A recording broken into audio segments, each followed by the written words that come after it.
ॐ तव कथामृतं तप्तजीवनं कविभिरीडितं कल्मषापहं श्रवणमङ्गलं श्रीमदाततं भुवि गृह्णन्ति ये भूरिदा जनाः।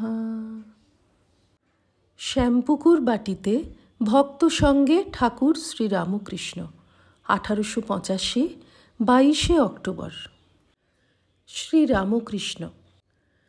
আবার বুড়োর আমি আছে। ডাক্তারের হাস্য।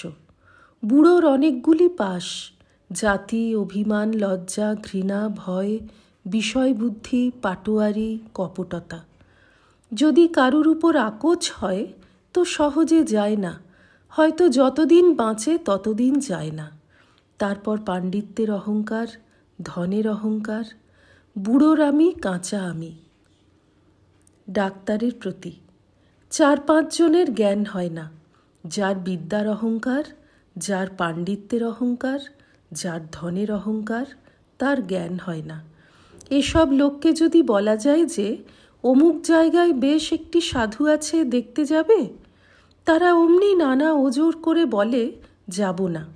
আর মনে মনে বলে, আমি এত বড় লোক, আমি যাব। তমগুণের স্বভাব অহংকার। অহংকার অজ্ঞান তমগুণ থেকে হয়। পুরাণে আছে রাবণের রজগুণ, কুম্ভকর্ণের তমগুণ, বিভীষণের সত্যগুণ। তাই বিভীষণ রামচন্দ্রকে লাভ করেছিলেন। তমগুণের আরেকটি লক্ষণ ক্রোধ। ক্রোধে দিক বিদিক জ্ঞান থাকে না। হনুমান লঙ্কা পুড়ালেন, এ জ্ঞান নাই যে সীতার কুটির নষ্ট হবে। আবার তমগুণের আরেকটি লক্ষণ কাম। পাথুরে ঘাটার গিরীন্দ্র ঘোষ বলেছিল, কাম ক্রোধাদি রিপু এরা তো যাবে না, এদের মোড় ফিরিয়ে দাও। ঈশ্বরের কামনা করো, সচ্চিদানন্দের সহিত রমণ করো। ক্রোধ যদি না যায়, ভক্তির তম আনো। কি, আমি দুর্গা নাম করেছি, উদ্ধার হব না? আমার আবার পাপ কি, বন্ধন কি? তারপর ঈশ্বর লাভ করবার লোভ করো। ঈশ্বরের রূপে মুগ্ধ হও। আমি ঈশ্বরের দাস, আমি ঈশ্বরের ছেলে। যদি অহংকার করতে হয় তো এই অহংকার করো। এই রকমে 6 রিপুর মোড় ফিরিয়ে দিতে হয়। ডাক্তার। ইন্দ্রিয় সংযম করা বড় শক্ত। ঘোড়ার চক্ষের দুদিকে ঠুলি দাও। কোনো কোনো ঘোড়ার চক্ষু একেবারে বন্ধ করতে হয়। শ্রীরামকৃষ্ণ। তাঁর যদি একবার কৃপা হয়, ঈশ্বরের যদি একবার দর্শন লাভ হয়, আত্মার যদি একবার সাক্ষাৎকার হয়, তাহলে আর কোনো ভয় নাই। তখন 6 রিপু আর কিছু করতে পারবে না। নারদ, প্রহ্লাদ এইসব নিত্যসিদ্ধ মহাপুরুষদের অত করে চক্ষের দুদিকে ঠুলি দিতে হয় না। যে ছেলে নিজে বাপের হাত ধরে মাঠের আলপথে চলছে, সে ছেলে বরং অসাবধান হয়ে বাপের হাত ছেড়ে দিয়ে খানায় পড়তে পারে। কিন্তু বাপ যে ছেলের হাত ধরে, সে কখনো খানায় পড়ে না। ডাক্তার। কিন্তু বাপ ছেলের হাত ধরা ভালো নয়। শ্রীরামকৃষ্ণ।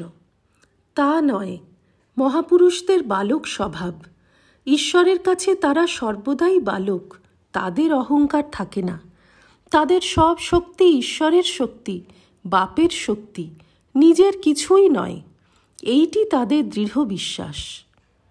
ডাক্তার।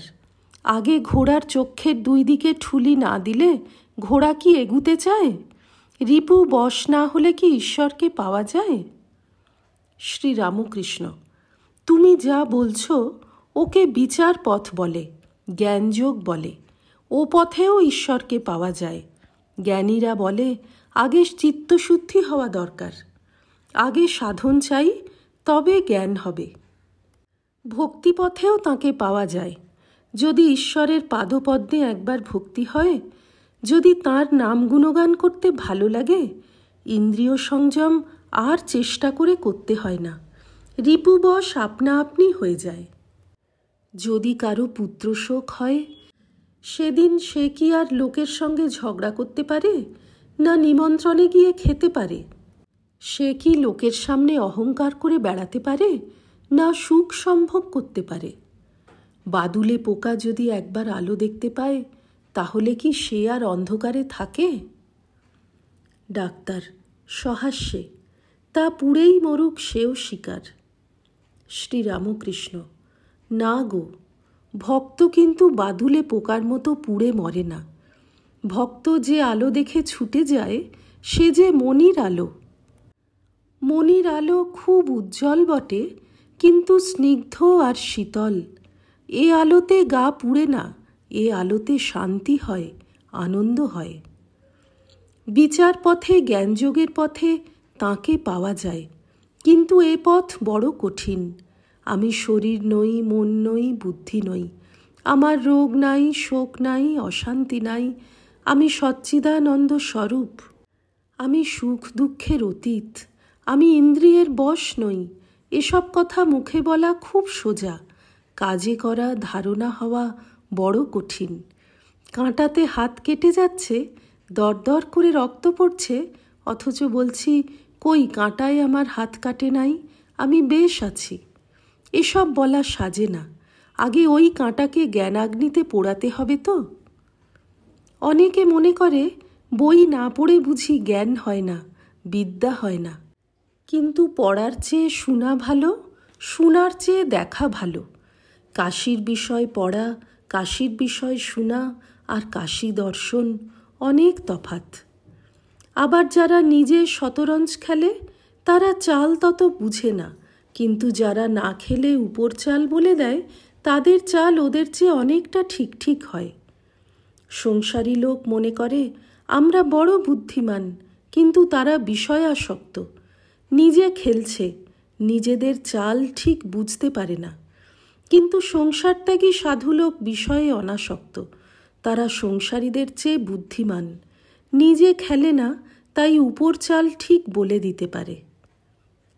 ডাক্তার ভক্তদিগের প্রতি, বই পড়লে এ ব্যক্তির অর্থাৎ পরমহংসদেবের এত জ্ঞান হতো না। Faraday communed with nature.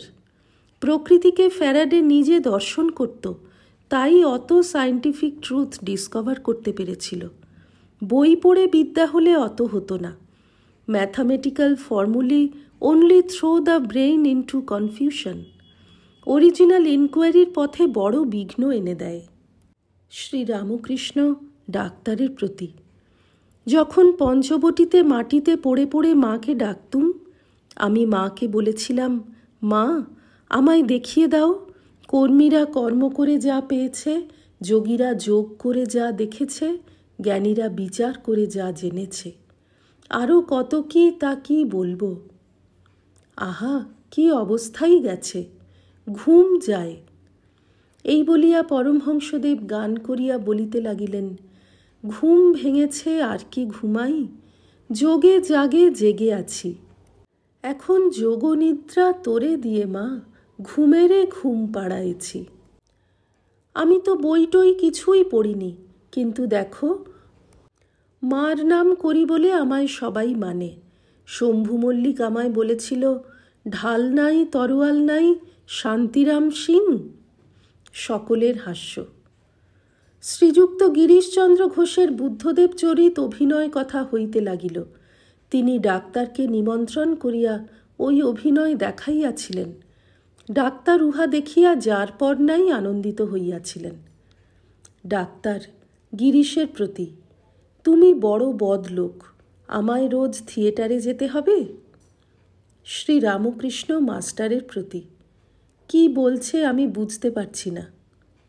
Master, or theatre বড় ভালো লেগেছে। অষ্টম পরিচ্ছেদ। শ্রীরামকৃষ্ণ ঈশানের প্রতি, তুমি কিছু বলো না, এ অর্থাৎ ডাক্তার অবতার মানছে না। ঈশান, আজ্ঞা, কি আর বিচার করব, বিচার আর ভালো লাগে না। শ্রীরামকৃষ্ণ বিরক্ত হইয়া, কেন, সঙ্গত কথা বলবে না? ঈশান ডাক্তারের প্রতি, অহংকারের দরুন আমাদের বিশ্বাস কম। কাকভূষণ্ডে রামচন্দ্রকে প্রথমে অবতার বলে মানে নাই, শেষে যখন চন্দ্রলোক দেবলোক কৈলাস ভ্রমণ করে দেখলে যে রামের হাত থেকে কোনো রূপেই নিস্তার নাই, তখন নিজে ধরা দিলে রামের শরণাগত হল। রাম তখন তাকে ধরে মুখের ভিতর নিয়ে গিলে ফেললেন। ভূষণ্ডী তখন দেখে যে সে তার গাছে বসে রয়েছে।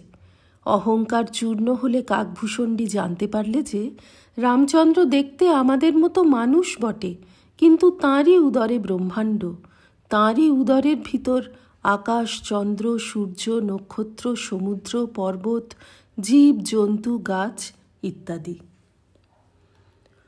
ওম নিরঞ্জনম নিত্যমনন্তরূপং ভক্তানুকম্পাধৃতবিগ্রহং বৈ ঈশাবতারং পরমেশমিড্যং তং রামকৃষ্ণং শিরসা নমামঃ।